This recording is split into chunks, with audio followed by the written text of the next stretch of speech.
Zrumbesh.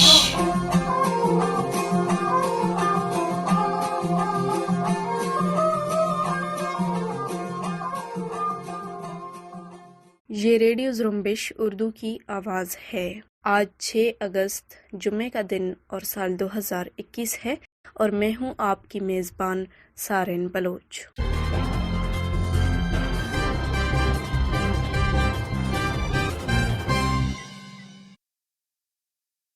Radio Zrumbesh کے آج کی نیوز بلیٹن میں بلوچستان سمیت علاقائی و عالمی خبریں شامل ہیں۔ سب سے پہلے پیش خدمت ہے بلوچستان سے متعلق خبریں۔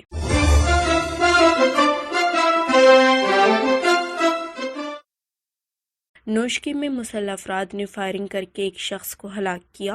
ہلاک شخص کا تعلق قابض پاکستانی فوج کے ڈیتھ اسکواڈ سے بتایا جاتا ہے۔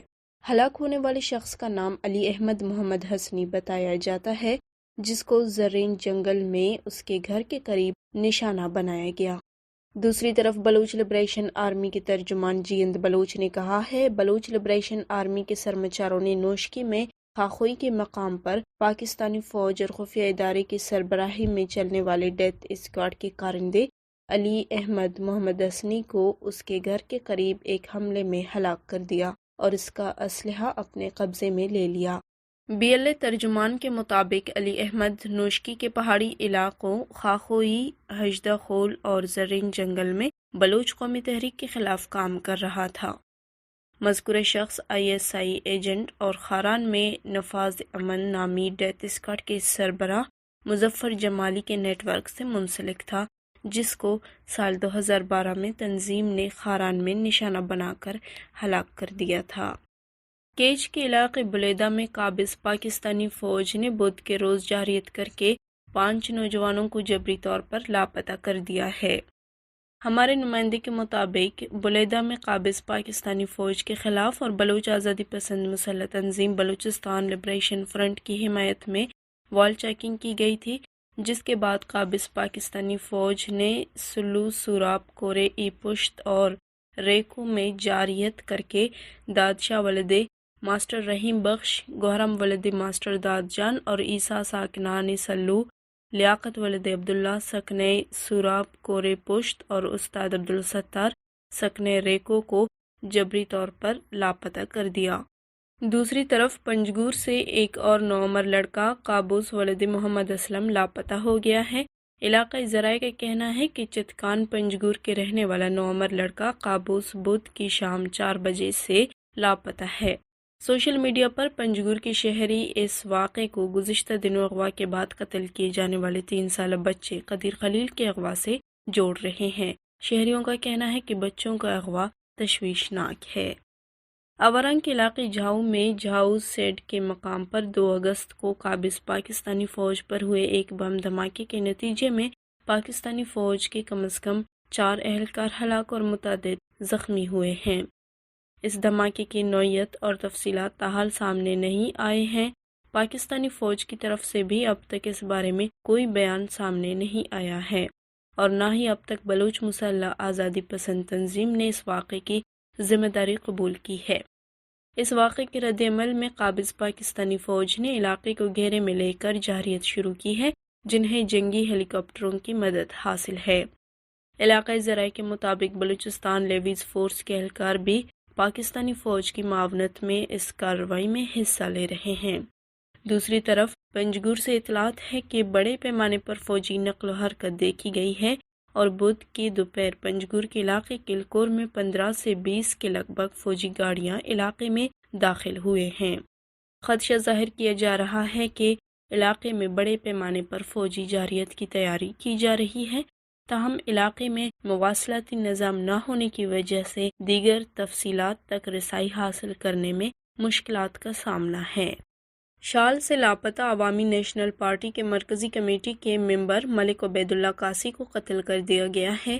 پولیس کے مطابق عوامی نیشنل پارٹی کے مرکزی کمیٹی ممبر ملک عبید اللہ قاسی کو 26 جون سال 2021 کو نامعلوم مسلح اغواکاروں نے کچلاک کے نواحی علاقے میں ان کے گھر کے قریب سے گن پوائنٹ پر اغوا کیا تھا۔ پولیس نے دعویٰ کیا ہے کہ اغواکاروں نے تاوان نہ ملنے پر ملک عبید اللہ کو بے دردی سے قتل کر دیا، جن کی لاش پشین کے علاقے سرانان سے برآمد ہوئی ہے۔ پولیس کے مطابق اغواکاروں نے ملک عبید اللہ کی رہائی کے بدلے تاوان کا مطالبہ کیا تھا۔ دوسری طرف عوامی نیشنل پارٹی کے مرکزی صدر اسفندیار ولی خان نے ملک عبید اللہ قاسی کے اغوا کے بعد شہید کرنے کی شدید الفاظ میں مذمت کرتے ہوئے کہا ہے کہ اس قسم کے ہتھ کنڈوں سے ہم اپنے موقف سے پیچھے نہیں ہٹیں گے۔ انہوں نے کہا کہ ملک عبید اللہ قاسی سے پہلے صوبائی ترجمان بلوچستان اسد خان اچکزئی کو بے دردی سے شہید کیا گیا۔ آج ہمیں بلوچستان سے ایک اور لاش دی گئی، لیکن مظلوم اقوام کے حق کی جنگ میں ہمارے حوصلے پست نہیں ہوں گے۔ پنجگور میں 4 سالہ بچے کی قتل کے واقعے کے تناظر میں بلوچ نیشنل موومنٹ کے چیئرمین خلیل بلوچ نے ٹویٹر پر دیے گئے اپنے بیان میں کہا ہے، بلوچ قومی تحریک کو کچلنے کے لیے پاکستان مذہبی شدت پسندوں، جرائم پیشہ عناصر اور کرائے کے قاتلوں کے ذریعے بلوچ سماجی ڈھانچے اور اقدار کو تباہ کر رہا ہے۔ انہوں نے کہا، پاکستانی فوج کی سرپرستی میں کام کرنے والے ڈیتھ اسکواڈز معصوم بچوں کو نشانہ بنا رہے ہیں اور انہیں اغوا کر رہے ہیں۔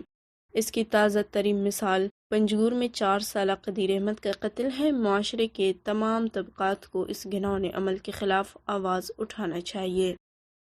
دوسری طرف قتل کیے جانے والے 4 سالہ قدیر کے والد خلیل احمد نے میڈیا سے گفتگو کرتے ہوئے کہا ہے کہ میں ایک چائے بیچنے والا ہوں۔ میرا کیا قصور ہے کہ میرے بیٹے کو یہ سزا دی گئی ہے؟ میرے 4 سالہ بیٹے کا کیا جرم تھا کہ اس کے ساتھ یہ بے رحمانہ سلوک کیا گیا؟ انہوں نے اپنے آنسو پونچھتے ہوئے کہا ہے، مجھے انصاف چاہیے، میں کچھ اور نہیں چاہتا۔ انہوں نے کہا کہ میں چاہتا ہوں کہ اسے سزا ملے، پارٹی کی طرف سے یا سرکار کی طرف سے جو بھی سزا دے، یہ ظالم زمین کے اندر ہو یا آسمان میں، اسے تلاش کریں، مجھے کچھ اور نہیں چاہیے۔ تربت سے قابض پاکستانی فوج کے ہاتھوں جبری طور پر لاپتہ جہانزیب بلوچ بازیاب ہوا ہے۔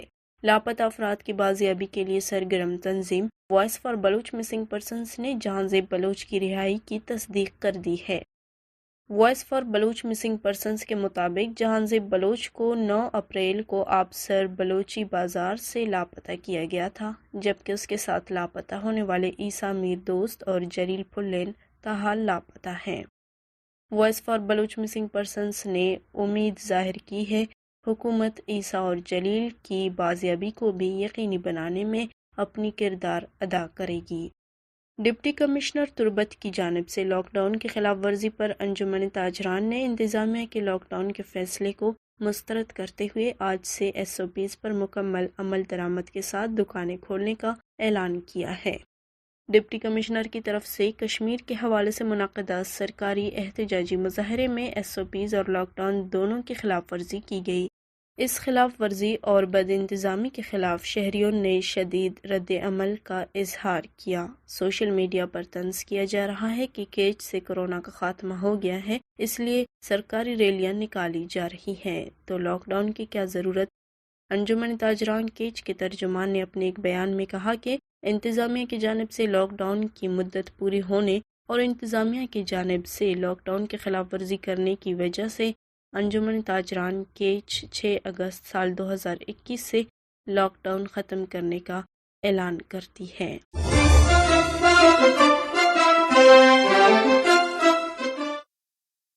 یہ تھے بلوچستان سے متعلق خبریں۔ اب علاقائی اور عالمی خبریں پیش کر رہے ہیں خلیل بلوچ۔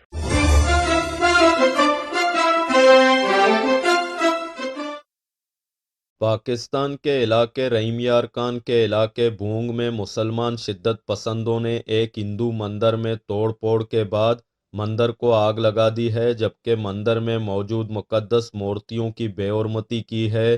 مندر کے ارد گرد واقع ہندوؤں کے کئی گھر بھی نذر آتش کر دیے ہیں۔ سوشل میڈیا پر براہ راست نشر کی گئی ایک ویڈیو میں دیکھا جا سکتا ہے کہ درجنوں افراد روایتی مذہبی نعروں کے ساتھ مندر میں داخل ہو رہے ہیں اور ساتھ ساتھ پتھروں، لاٹھیوں اور ڈنڈوں کے ساتھ توڑ پھوڑ کر رہے ہیں۔ خبر رساں ادارے ایسوسی ایٹڈ پریس کے مطابق پولیس کا کہنا ہے کہ یہ جھگڑا تب شروع ہوا جب چند روز پہلے ایک مقامی ہندو لڑکے پر مبینہ طور پر ایک مدرسے کی بے حرمتی کا الزام لگایا گیا۔ پاکستانی سینٹ کی قائمہ کمیٹی برائے قانون و انصاف میں جاسوسی کے الزام میں قید بھارتی شہری کلبھوشن یادو کو اپیل کا حق دینے کے بل پر کمیٹی کے چیئرمین بیرسٹر علی ظفر سمیت اپوزیشن ارکان نے سوالات اٹھا دیے ہیں۔ سینٹ کی قائمہ کمیٹی برائے قانون و انصاف میں international court of justice review and reconsideration bill 2020 پر بحث کی گئی۔ اس موقع پر رکن کمیٹی فاروق ایچ نائک نے کہا کہ کلبھوشن کو سزا پاکستان آرمی ایکٹ 1952 کے تحت ہوئی، حکومت آرمی ایکٹ میں ترمیم کیوں نہیں کر لیتی؟ Chairman committee barrister Ali Zafar نے کہا کہ پاکستان کے بین الاقوامی معاہدے ہیں لیکن کسی کے غلام نہیں۔ پاکستانی مقبوضہ کشمیر میں پاکستان کے وزیر اعظم نے اپنی برادری کے عبدالقیوم نیازی کو وزیر اعظم لگوا دیا ہے۔ عبدالقیوم نیازی کے اپنے لیے بھی یہ فیصلہ حیران کن اور غیر متوقع تھا۔ تقریب حلف برداری سے خطاب کرتے ہوئے انہوں نے کہا کہ مجھے یہ بھی نہیں معلوم کہ تقریب کے لیے کپڑے کس نے دیے۔ عبدالقیوم نیازی کا کہنا تھا کہ عمران خان واقعی کشمیریوں کے محسن ہیں۔ پاکستانی میڈیا کے مطابق عبدالقیوم نیازی اپوزیشن کے مشترکہ امیدوار چودھری لطیف اکبر کو شکست دے کر وزیر اعظم منتخب ہوئے۔ مقبوضہ کشمیر کی کٹھ پتلی قانون ساز اسمبلی میں رائے شماری کے دوران عبدالقیوم نیازی نے 33 اور مد مقابل امیدوار چودھری لطیف اکبر نے 15 ووٹ لیے۔ افغانستان میں لشکرگاہ میں طالبان اور افغان فوج کے مابین شدید لڑائی جاری ہے۔ ہلمند میں افغان حکام کا کہنا ہے کہ افغان فورسز طالبان کی پیش قدمی کو روکتے ہوئے انہیں واپس دھکیل رہا ہے۔ دوسری جانب افغانستان میں فوجی آپریشن کے سربراہ جنرل سمیع سعادت نے لشکرگاہ کے رہائشیوں سے کہا ہے کہ وہ جلد از جلد طالبان کے زیر کنٹرول علاقوں کو چھوڑ دیں، اس سے پہلے کہ سیکیورٹی فورسز یہاں آپریشن شروع کریں۔ اس اعلان کے بعد لشکرگاہ سے عوام کا بڑی تعداد میں انخلا جاری ہے۔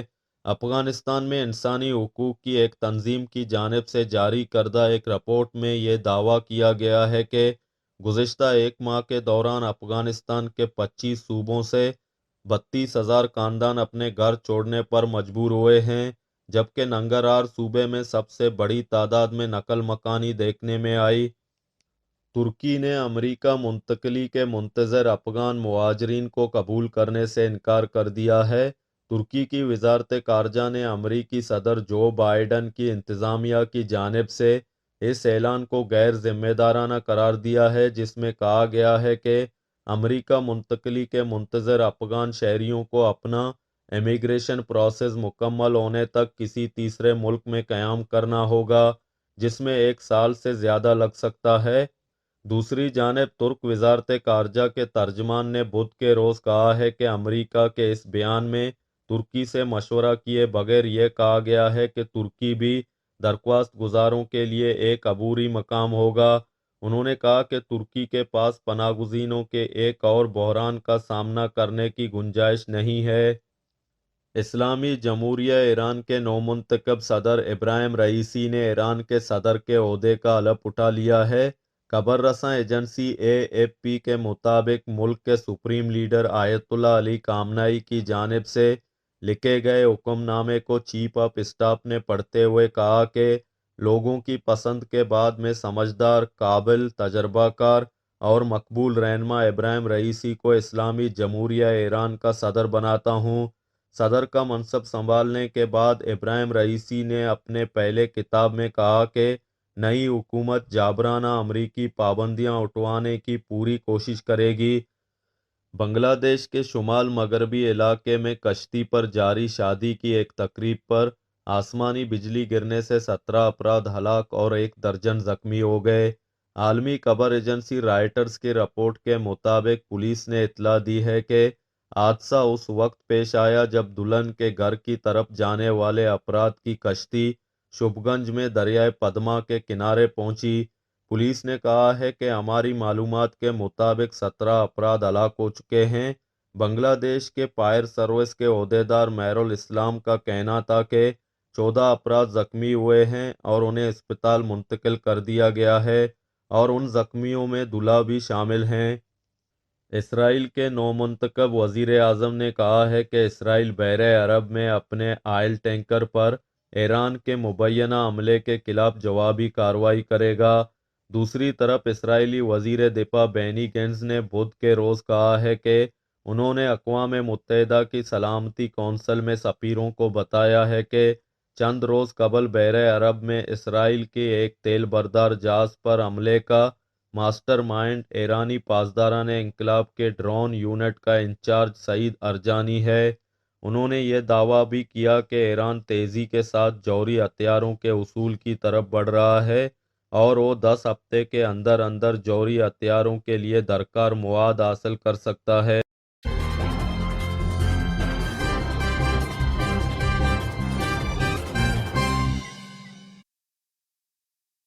اسی کے ساتھ ہی آج کی نیوز بلیٹن کا اختتام ہوتا ہے۔ سارن بلوچ کو اجازت دیجیے۔